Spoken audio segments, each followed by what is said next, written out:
Sabe aquela conversa de que não é uma boa ideia postar foto de criança na internet por conta do que alguém mal intencionado pode fazer? Muita gente acha que é exagero, uma paranoia. Mas eu vou te mostrar nesse episódio porque você deveria pensar 2 vezes antes de publicar fotos de qualquer criança em qualquer rede social. De verdade.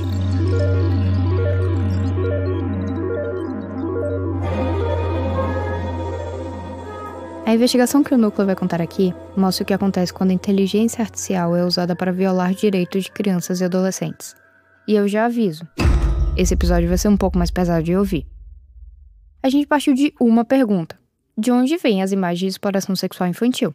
Então começamos pelo que mais tem nesse universo: montagens bizarras e grotescas de rostos de crianças colados em corpos de adultos, em cenas que lembravam filmes pornográficos.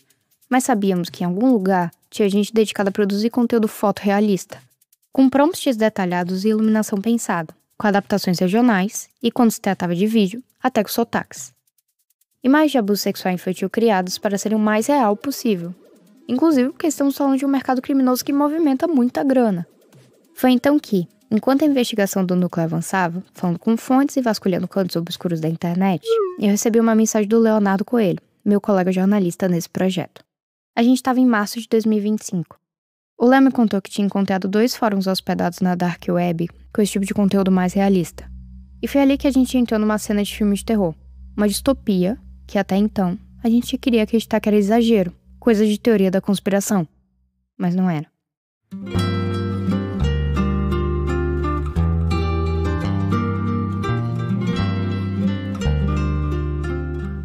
Nesse episódio, eu vou te contar a história de como descobrimos que usuários de fóruns na Dark Web estavam treinando modelos de IA com fotos de crianças reais para criar pornografia infantil personalizada, e por que é tão difícil combater esse tipo de crime.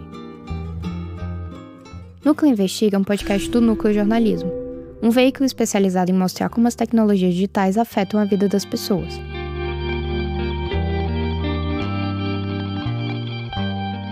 Essa temporada faz parte de um projeto de investigação apoiado pelo Pulitzer Center, chamado O Papel da IA no Abuso Infantil.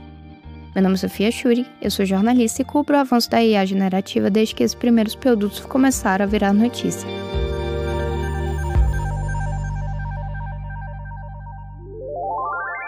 Oi, aqui é Alexandre Rico, sou diretor editorial do Núcleo e tenho um convite. Quer acompanhar o nosso trabalho mais de perto? Você pode se inscrever em nossas newsletters e fazer parte da nossa comunidade no Discord, o Núcleo Hub. A gente tem várias newsletters sobre memes, ciência, aplicativos, tecnologia e notícias. Você pode escolher quais quer receber. É bem fácil e tem coisa lá que você não vai achar em nenhum outro lugar. Entra no nosso site nucleo.jor.br e cadastra o seu e-mail.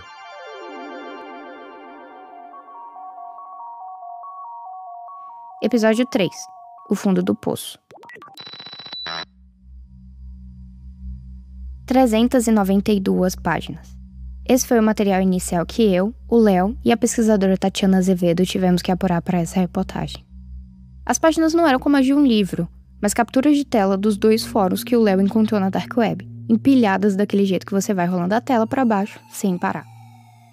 A primeira captura que eu vi mostrava uma discussão na qual o usuário contava como tinha adaptado o modelo de IA para criar vários vídeos artificiais de 2 crianças, que tinham entre uns 5 a 8 anos, se beijando numa praia. Ele compartilhou 3 vídeos desses e perguntou o que o pessoal achava. Ganhou uma cacetada de elogios. Perguntaram qual modelo, o prompt usado, e se ele poderia fazer mais. Ele fez, compartilhou com todo mundo. Depois, os mesmos colegas iam pedindo alterações, tipo trocar a cor do cabelo ou da pele das crianças, colocar um sorriso nelas. Ele fazia e continuava compartilhando. Até que essas IAs não são tão ruins, disse um usuário. Tudo assim, de forma anônima. Descer por aquela página foi uma tarefa penosa e insalubre. Havia as outras centenas de imagens de crianças meninas vestidas ou sem roupa em poses sexuais. Até as imagens com roupas eram degradantes. Por exemplo, uma mostrava 2 meninas vestidas de líder de torcida, daquele estilo típico dos Estados Unidos, com as blusas tampadas com gizeres, totalmente puta e brinquedo sexual. E aí de uma perfeição assustadora, escreveu um usuário logo no começo dessa página, que tinha mais de 200 fotos. Em outras páginas desse mesmo fórum, os participantes pegavam as imagens reais de meninas e aplicavam IA de nudificação. Esse tipo de tecnologia, ao invés de tentar prever como seria o corpo da pessoa em outro cenário, como em uma praia ou em uma cama, somente analisa a figura, mantém o mesmo cenário, mas simula a nudez de uma pessoa, nesse caso, das crianças, sempre meninas. Mas nem todos estavam satisfeitos com isso.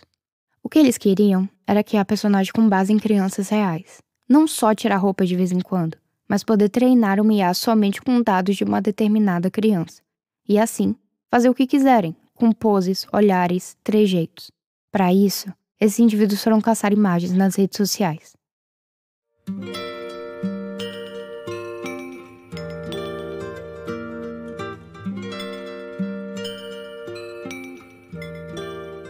Júlia, nome fictício, é uma modelo adolescente europeia de 14 anos. Há pelo menos 3 meses, um usuário sob o pseudônimo Vex usa um modelo de IA para criar e recriar imagens de Júlia. A maior parte das fotos vem do Instagram dela, que até a gravação desse episódio tinha um pouco mais de 1 milhão de seguidores. A Júlia quase sempre aparece de blusa e calça. Ela posta vídeos e fotos com a família, dançando balé, sendo criança.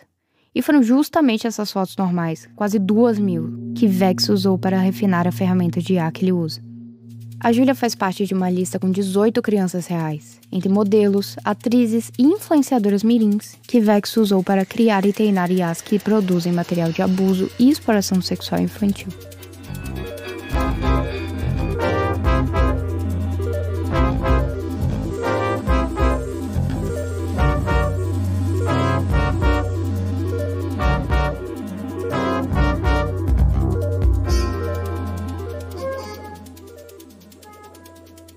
Entre as nossas mais de 300 páginas, o nome da Júlia apareceu pelo menos 150 vezes.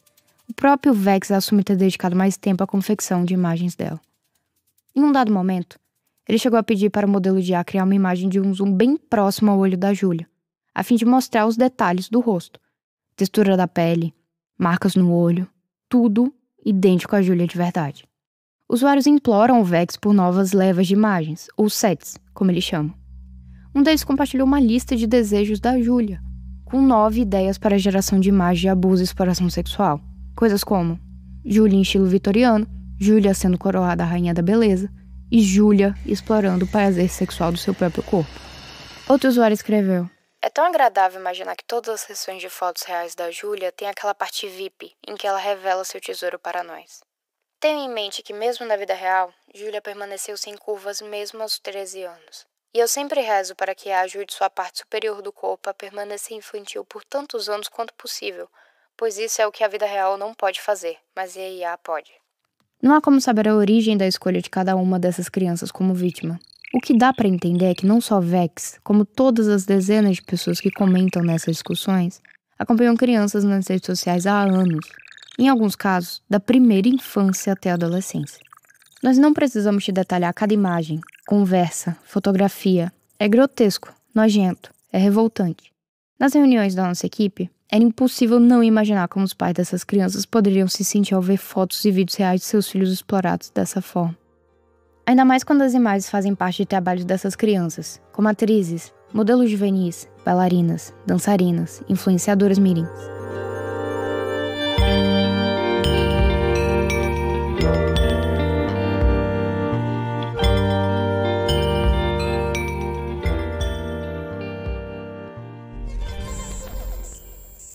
Eu tenho 23 anos. Quando eu era adolescente, eu lembro de ouvir no colégio os burburinhos das meninas que tinham fotos íntimas vazadas, os nudes. O celular era passado para todo mundo ver. As imagens, mandadas em grupos, acompanhadas de mensagens de humilhação, desgosto e agonia. Elas eram sempre rechaçadas. Muitas acabavam mudando de escola. E muitas vezes, até mesmo outras meninas participavam desse ritual público de humilhação. No Rio Grande do Sul, uma adolescente se matou depois de ter uma foto íntima publicada na internet. Nenhuma criança deveria passar por essa crueldade. E quem compartilha esse tipo de imagem, mesmo sendo adolescente, comete um crime. Mas imagina agora, esse cenário em potência máxima, capaz de fabricar do zero fotos que nunca foram tiradas. Como prestar queixa de alguém totalmente anônimo, que explora imagens que nunca existiram de verdade? E mesmo assim, o ritual público de humilhação e objetificação continua o mesmo. As imagens desses fóruns provavelmente não vão sair de lá. Primeiro, porque esses fóruns não têm regras de moderação de conteúdo e só removem publicações quando os administradores quiserem. Além disso, alguns desses sites foram criados especificamente para servir de refúgio para assediadores na internet. Derrubar um site desse pela via judicial é possível, embora difícil. Em muitos casos, a vítima pode recorrer à justiça, mesmo sem ter os dados reais do administrador ou da pessoa por trás. A responsabilidade fica com as autoridades para identificar esses usuários ou os servidores que hospedam esses canais. Mas cada site desse pode estar hospedado em 2 ou até 3 servidores diferentes espalhados ao redor do mundo, com moderadores e administradores usando diferentes formas de disfarçar a sua localização e ludibriar bloqueios judiciais. A verdade é que regular sites é muito mais difícil do que regular redes sociais. As próprias redes sociais contêm esses conteúdos criminosos, não só imagens de abuso sexual infantil, como também discurso de ódio, desinformação, têm protocolos para lidar com isso.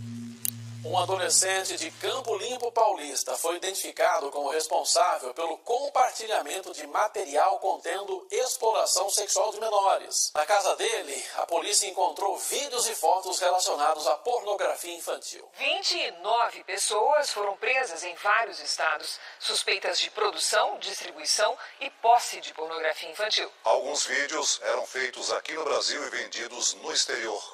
Elas contatam pessoas, moderadores, assinam acordos de cooperação com a justiça, possuem bases de dados que podem ser verificados por peritos. E quando isso falha, como já aconteceu, elas podem ser responsabilizadas judicialmente. Existe um CNPJ que responde por isso.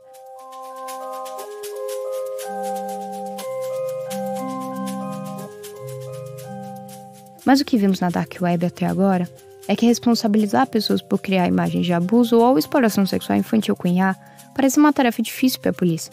Não só no Brasil, mas no mundo todo. Até porque, quando as autoridades recebem imagens desse tipo, tira tempo e recursos que poderiam ser usados para ir atrás de casos no mundo real, ainda mais graves. Então o que parece ter sobrado, o que parece ser mais eficaz, é a responsabilização dos modelos e empresas por trás desses modelos. Ir por onde tudo começa, e tentar evitar que essas violações aconteçam.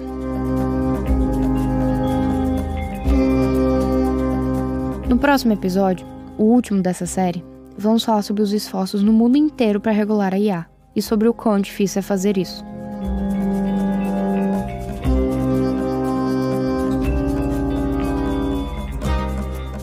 Esse episódio de Núcleo Investiga faz parte do projeto Papel da IA no Abuso Infantil, com apoio do Pulitzer Center.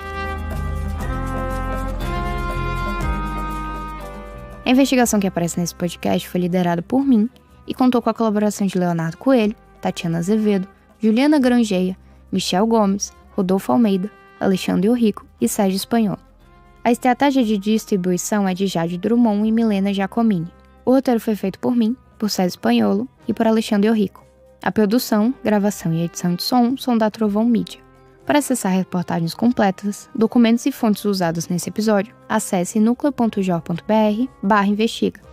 Se você é alguém que você conhece encontrar conteúdos de abuso ou exploração sexual infantil, denuncie para a Cifernet Brasil através do site denuncie.org ou ligue para o Disque 100. É só digitar 100 no telefone.